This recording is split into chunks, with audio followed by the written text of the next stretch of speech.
listening to Catholic Sprout, the daily podcast for Catholic kids that strives to plant seeds of faith.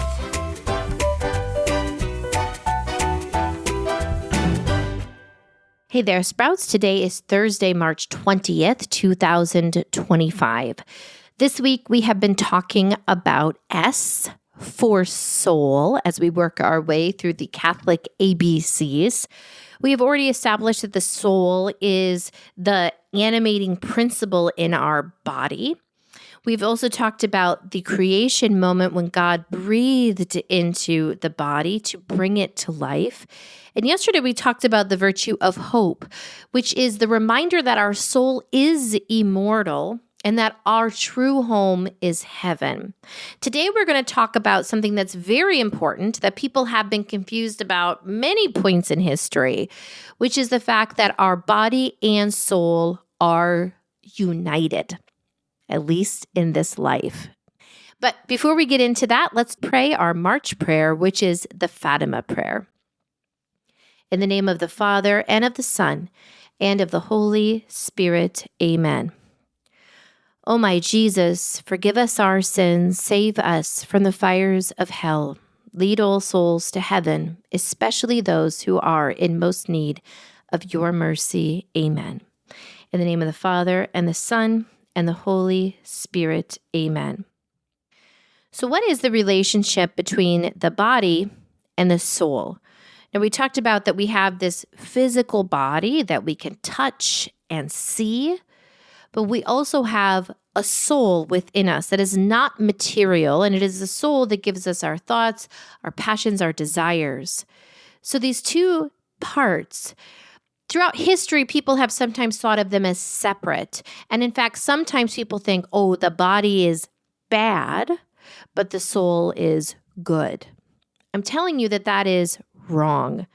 In fact, we have body and soul, and they are connected.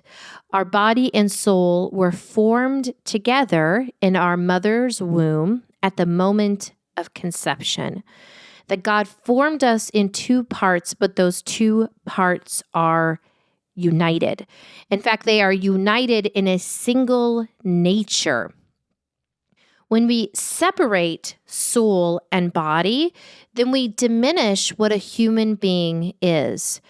So, for example, if I meet someone, but I'm only interested in their body, let's say that they're a really good basketball player, and I want them to come play on my basketball team, and I only care about their physical traits, how tall they are, how good they are at jumping. I don't want to get to know them. I don't want to talk to them. Then I have diminished who they are as a human being. On the other hand, if I meet someone and I'm only interested in their soul and maybe talking to them on the internet and never actually meeting them, then I also, again, don't fully interact with them as a human, right? Shaking someone's hand, giving them a hug, looking them in the eye. These are things that we do with our bodies, and they are key parts of human relationships. Although we can do a lot on the internet, it never substitutes being next to another person's body and how important that is for us to bond, to know them and to validate who they truly are as a human being.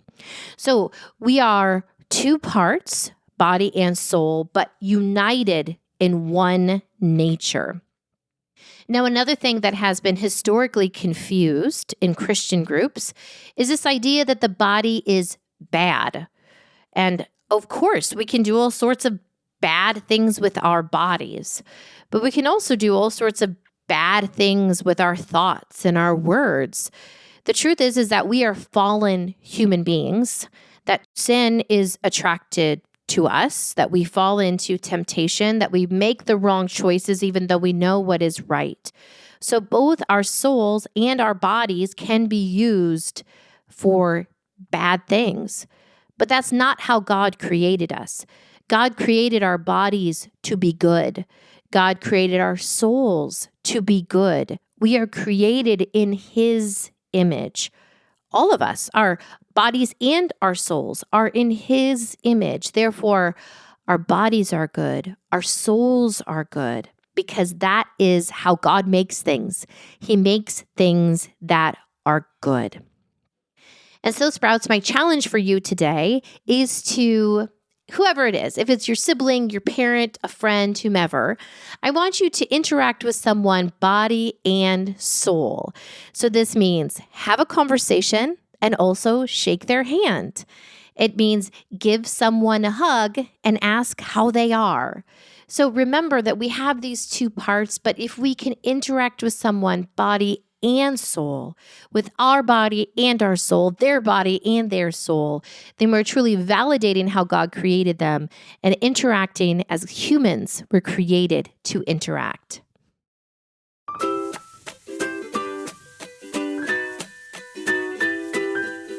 That's it for Catholic Sprouts today. We'll be back tomorrow, but until then, continue to grow in your faith and truly sprout into the beautiful creation that God created you to be. Exciting news. Our brand new study, The 10 Commandments for Catholic Youth, is officially on sale now.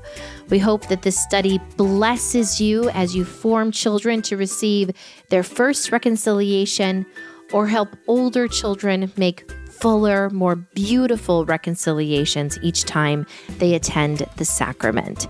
You can find this book and a direct link to purchase a copy in the notes for this podcast episode.